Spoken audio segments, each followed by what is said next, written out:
Au cœur du séjour de la délégation antillaise conduite par Mme Penda Marie Dambélé, directrice générale de l'ASFO, Centre de formation du patronat guadeloupéen, plusieurs thèmes centraux ont été abordés, à savoir l'entrepreneuriat, l'autonomisation par le travail, le développement par les échanges et investissements internationaux Sud-Sud.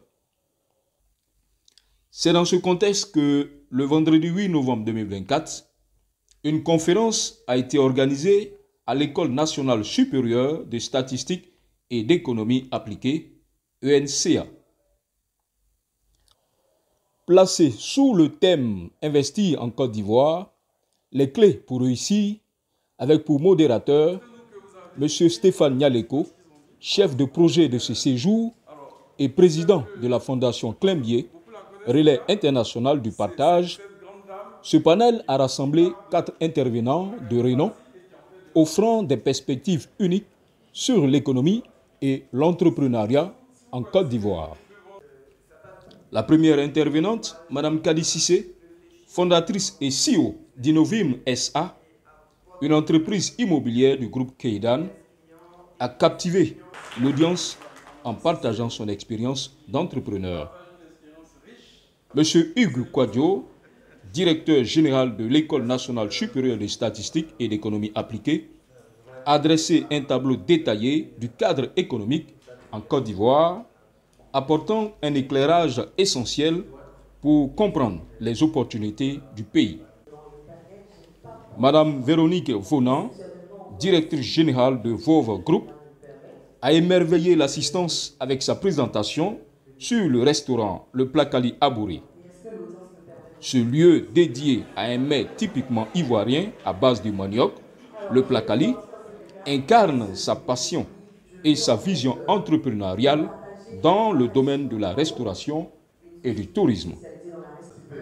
M. Francis Yao, gérant d'Adi Group, a exploré le rôle crucial de l'informatique high-tech dans le développement économique, offrant une perspective tournée vers l'innovation. Mon nom c'est Hugues Quadio, je suis le directeur de l'ENCA, École nationale supérieure de statistique et d'économie appliquée, centre d'excellence en formation statistique et modélisation économique. C'est avec grand plaisir que j'ai pu participer donc à ce panel organisé dans le cadre de la visite de l'ASFO en Côte d'Ivoire, et je suis très heureux d'abriter cette conférence, en tout cas ce panel à l'ENCA, et j'ai eu l'occasion d'intervenir sur les opportunités d'investissement en Côte d'Ivoire. Pour ma part, l'intervention a porté sur l'attractivité de la Côte d'Ivoire en ces divers points. Le premier point, ça a été la croissance économique formidable et favorable aux investissements en Côte d'Ivoire. Comme vous le savez, la Côte d'Ivoire, ces dernières années, en tout cas depuis 2012, a une croissance économique très forte, citée un exemple en Côte d'Ivoire, et cette croissance est donc propice aux questions d'investissement. Nous avons aussi intervenu sur les efforts du gouvernement pour favoriser tout ce qui est donc investissement à travers les actions fortes comme les politiques d'aménagement dans le cadre du Doing Business ou Business Ready, qui facilite donc la création des entreprises, qui améliore l'environnement des affaires pour la création des entreprises. Nous avons aussi évoqué la croissance et l'environnement politique stable, favorable donc à l'investissement. Comme vous le savez, si l'environnement économique n'est pas stable, la situation sociopolitique n'est pas stable, les affaires ne pourront pas donc prospérer.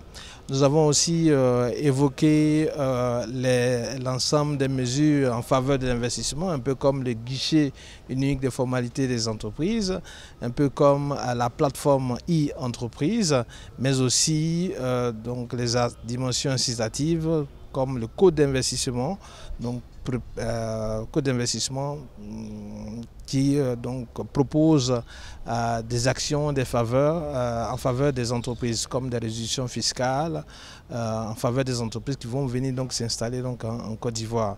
Nous avons donc enfin évoqué l'ensemble des secteurs qui sont donc porteurs du point de vue de création des entreprises, par exemple le secteur des services, dans lequel pour ces dernières années il y a à peu près 44% de nouvelles entreprises donc créées. Il y a le secteur de l'agro-industrie, donc du commerce, mais aussi le secteur des BTP qui prend aussi de l'essor. Donc c'est un environnement favorable donc à l'investissement que j'ai eu l'opportunité donc de présenter au nom donc de la Côte d'Ivoire. Je suis Véronique Vonan, présidente de VOV Group de Placali à Bouré. Alors cette présentation a consisté à permettre à nos étudiants de pouvoir développer l'esprit entrepreneurial, de pouvoir développer l'esprit du challenge, de pouvoir dire qu'on peut partir en fait de rien pour arriver à un certain niveau en termes d'entrepreneuriat et se donner des objectifs de vie pour pouvoir accomplir son dessein aussi de vie. Alors je dirais, je vais toujours amener la passion et la folie qui m'a quand même donné cette niaque-là de l'innovation. Donc l'innovation était pour moi, par la grâce de Dieu, un facteur clé de l'avancement de mes projets. Donc j'ai innové, j'ai pu apporter une plus-value à un secteur qui existait déjà, mettre un produit qui n'a pas de valeur, apporter une plus-value pour en faire le produit principal. Et ça a été ça aussi un certain atout, l'innovation. Moi j'avais un besoin auquel je devais répondre. Le besoin de, si vous voulez, permettre à ce Placali-là d'avoir une certaine valeur. Donc l'innovation et la passion a accompagné cette innovation-là et ça a donné ce qu'il a donné. Souvent on cherche peut-être loin ce qu'on a tout près. On cherche un truc extraordinaire qui peut accompagner nos projets. Et pourtant la réponse est tout juste à côté de nous. À force d'écouter trop les fortes voix, on oublie la petite voix qui nous parle à l'intérieur de nous, qui est nous-mêmes notre conscience, qui nous permet de dire tu es capable d'y arriver. Et cette petite voix-là que j'ai entretenue en moi pour me dire je suis capable, si telle personne a pu faire ça, alors je suis capable de faire ça. Je n'ai pas essayé de chercher, je n'ai pas cherché en fait des grands voies et moyens. J'ai pris ce qui était là, qui était disponible sur moi et je me suis lancée. Donc ça a été à répondre à un besoin, mais surtout la passion et la folie qui accompagnaient. Alors déjà, il faut faire la différence entre deux choses, la formation et puis la formation pour réussir. Moi, je ne dirais pas qu'il y a une formation forcément pour réussir, hein, parce que soit on est entrepreneur, soit on ne l'est pas. Ou soit on peut tous être des entrepreneurs, pardon, on peut tous être des investisseurs, mais pas forcément des entrepreneurs. Entrepreneur se consacrer à une activité entière, ce n'est pas aisé pour tout le monde. Mais il y a des personnes, par exemple, qui ont leur activité, mais décident d'investir dans l'activité d'une tierce personne. Ça aussi, c'est un gain. Après tout ça, là, chacun doit faire son expérience. Parce que mon expérience n'est pas pareille à celui d'à côté. Chacun a son expérience et c'est avec ses propres expériences qu'on se donne des leçons. Tant que vous ne passez pas, tant que vous ne passez pas à l'action, vous ne pouvez pas acquérir des leçons en fait. Et l'apprentissage vient de vous-même. Vous-même, vos propres expériences. Et vos expériences vous permettront en fait de comparer ce que vous avez vécu et ce que l'autre qui a réussi a vécu. Et c'est en ce moment-là que vous prenez conscience des leçons à tirer et vous vous jetez. Mais en dehors de ça aussi, quand vous êtes dans l'entrepreneuriat, il faut chercher à se faire former en fait dans plusieurs entités, comme la gestion d'entreprise, comment gérer les ressources humaines, comment gérer le service après-vente, comment gérer la qualité de son service. Donc ces formations sont forcément obligatoires dans la vie d'un entrepreneur. Donc faut tenir compte, comme je l'ai dit pour résumer, de ce challenge que vous vous mettez vous-même, à vous donner des leçons, à vous former vous-même avec les leçons de la vie et se former de manière académique sur la gestion de l'entreprise que vous voulez créer. J'encourage vraiment les jeunes entrepreneurs à passer de l'idée à l'action, s'accompagner de beaucoup de folie parce que seules les folies te permettent de prendre de grandes décisions qui vont certainement changer le cours de ta vie. Alors n'hésite pas, tu as une idée en tête, passe à l'action.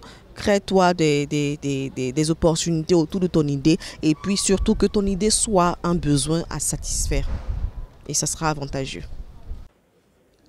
Ces présentations ont été suivies d'une session interactive de questions-réponses réunissant des étudiants de plusieurs établissements prestigieux comme l'ASFO Guadeloupe, l'Université Soumaré et l'ENCA, enrichissant les échanges.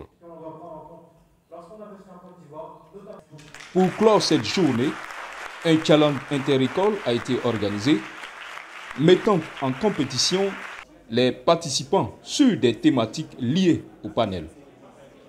Ce défi a été remporté avec brio par l'équipe de l'ENCA, confirmant l'excellence de cette institution dans la réflexion et l'analyse économique. Un événement riche en enseignements, inspiration et collaboration qui souligne les multiples opportunités qu'offre la Côte d'Ivoire pour les investisseurs et entrepreneurs. Alors, je m'appelle Ariel Kouakou.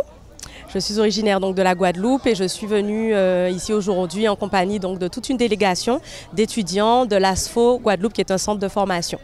Alors, en fait, nous sommes toute une délégation d'étudiants. Nous sommes en Master 2 de Commerce international et de Management. Et donc, nous sommes des étudiants, mais nous sommes aussi salariés. Donc, nous représentons tous une entreprise. Et donc, aujourd'hui, nous sommes venus dans ce cadre de ce challenge autour de l'entrepreneuriat pour pouvoir avoir des clés pour réussir dans nos investissements éventuellement donc en Côte d'Ivoire. Alors personnellement, j'ai vraiment énormément appris. C'est vrai que chaque intervenant nous a partagé des clés, ils nous ont partagé leurs témoignages, leurs expériences donc dans le domaine de l'entrepreneuriat. Et c'est vrai que ça a été réellement très très inspirant, très motivant. En tout cas, moi j'en ressors avec vraiment une forte envie d'entreprendre, que ce soit pour la Guadeloupe ou même pourquoi pas aussi investir par la suite en Côte d'Ivoire. Donc vraiment un temps très très riche. Moi, c'est Serou Gadebada. Je suis étudiante en licence de finance quantitative à l'Université Soumaré. Alors déjà, c'était un panel très enrichissant parce que l'entrepreneuriat me passionne. Donc grâce aux expertises partagées, j'ai beaucoup appris. J'ai appris au niveau des stratégies, au niveau de la persévérance, de la résilience, même au niveau de l'expérience client, comment entretenir les clients. Et vraiment, ça m'a beaucoup édifié. Si c'était à refaire, j'allais assister encore. Suite à ce panel, je pourrais encourager les étudiants qui rêvent à se lancer dans l'entrepreneuriat et qu'il y a plein d'opportunités en Côte d'Ivoire. La Côte d'Ivoire est vraiment ouverte à tout ce qui est entrepreneuriat et est favorable à l'investissement. Je suis Dosso Aboubakar Siddik, élève ingénieur statisticien économiste 3e année, en fin de cycle. Moi, je suis très content d'avoir participé à ce panel, parce qu'il y avait un public de qualité, il y a eu même une école de la diaspora qui était présente ici. Voilà, on a appris vraiment beaucoup de choses, surtout avec les intervenants. Voilà. On a vu une intervenante qui a commencé son business avec 29 700 francs, mais aujourd'hui qui est directrice d'un très grand groupe. Voilà, donc on a appris, parce qu'il y avait beaucoup de préjugés. Voilà, comme quoi d'autres ont commencé avec 2 aujourd'hui, ils ont une ferme et tout. Franchement, on se disait que l'investissement, ce n'était pas évident. Mais elle est venue, elle nous a ouvert les yeux, franchement, on en a appris assez. Surtout dans le contexte, comme j'ai dit, de passion. Voilà, il faut désirer, quand tu veux faire un business, il va falloir que tu y mettes de la passion pour que ça puisse marcher. Bonsoir, je suis Sindé Trésor, je suis étudiant en ISE 3 en fin de formation à l'ENCA d'Abidjan. Ce que j'ai retenu de ce panel, c'est avant tout l'investissement et la passion. Déjà, pour investir, il faut de la passion. Sans passion, on ne peut pas se consacrer à quelque chose dans lequel il y a des doutes, dans lequel on ne pourra pas forcément rentabiliser. Donc il faut aimer ce qu'on fait et puis donner les moyens pour parvenir à la réussite. Donc ça a été l'exemple de la dame, la propriétaire de Plakali Abouré, qui nous a vraiment instruit sur ce sujet-là. Elle est partie de vraiment rien et aujourd'hui elle dirige une grande chaîne d'approvisionnement. Et c'est un modèle à suivre. Et nous sommes passionnés par son parcours et nous espérons faire mieux plus tard, pourquoi pas même dans le domaine de la statistique, pourquoi pas.